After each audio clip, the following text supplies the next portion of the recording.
இங்க ஒரு குட்டி பொண்ணு தூங்கிட்டு இருக்கும் போது அவங்க அம்மா பாட்டு பாடிட்டே டான்ஸ் ஆடிட்டு இருக்காங்க. ஏன்னா அவங்களுக்கு நாட்டுப்புற நடனம்னா ரொம்ப பிடிக்கும். அதுதான் அவங்களோட ஃபேஷனும் கூட. அவங்க ரொம்ப குண்டா இருக்கறனால அதுல கலந்துக்காம இருப்பாங்க. இது எல்லாத்தையும் அவங்க பொண்ணு கவனிச்சுக்கிட்டு தான் இருக்கா.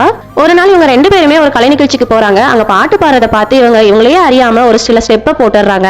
இவங்க பிச்சை தான் கேக்குறாங்கன்னு சொல்லிட்டு அங்க இருக்கிறவங்க காயினை கொண்டு வந்து கையில வச்சிடறாங்க. அந்த காயினை அவங்க ரிட்டர்ன் கொடுத்துறாங்க. இதை பாக்குற அவங்க பொண்ணுக்கு ரொம்ப சிரிப்பா இருக்கு. அவங்க பொண்ணும் இந்த மாதிரி டான்ஸ் கத்துக்கணும்னு ஒரு டான்ஸ் கிளாஸ்ல சேர்த்து விடுறாங்க.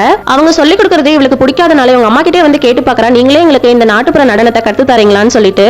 அவங்க அம்மாவும் ரொம்ப ஹாப்பியா கத்து தராங்க. அந்த குட்டி பொண்ணு வளர்ந்து பெரியவளாயிரா. இவங்க டான்ஸ் பெர்ஃபார்ம் பண்றதுக்காக அடிக்கடி வெளியூருக்கு போவாங்க.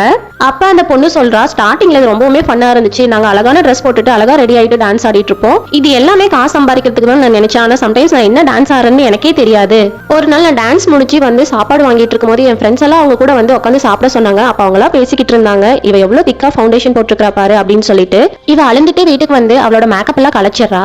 இது எல்லாத்தையுமே அவங்க அம்மா பார்த்துட்டு அவங்களோட பழைய ட்ரெஸ் கண்ணாடி முன்னாடி வச்சு பார்த்து ஆடி பார்த்துட்டு இருக்காங்க. இது அவங்க பொண்ணு பாக்குறா. இவளுக்கு கபோர்ட்ல ஒரு போட்டோ கிடைக்குது. அப்பதான் இவளுக்கு புரிய வருது, அம்மா நமக்காக தான் அவங்களோட ஃபேஷனை விட்டுட்டாங்கன்னு சொல்லிட்டு. நெக்ஸ்ட் டே அவங்க அம்மா கூப்பிடுறாங்க, லீக் உன்னோட ஃப்ரெண்ட்ஸ் எல்லாம் வெயிட் பண்ணிட்டு இருக்காங்க, சீக்கிரம் வான்னு சொல்லிட்டு. அவளும் அவங்க அம்மாவோட பழைய ட்ரெஸ் எடுத்து போட்டுட்டு ரொம்ப அழகா ரெடி ஆயிட்டு வரா. இதை பார்க்க அவங்க அம்மாக்கு கண்ணெல்லாம் கலங்கி போயிருது. இப்பதான் அவ புரிஞ்சுக்கிறா, இது எல்லாமே அவங்க அம்மா காசுக்காக பண்ண கிடையாதுன்னு சொல்லிட்டு. அவங்க அம்மா ஒரு கிளாஸ் வச்சு எல்லாருக்குமே வந்து நாட்டுப்புற கலையை கத்து கொடுத்தது வந்து அவங்களோட ஃபேஷன், அவங்களோட சந்தோஷம்னு நினைக்கிறா. அவங்க அம்மாவும் இப்ப இருக்கிற இளைஞருக்கு நாட்டுப்புற கலையை விரும்புறவங்களுக்கு இந்த கலையை நம்ம கத்து கொடுக்கணும்னு நினைச்சிருக்காங்க.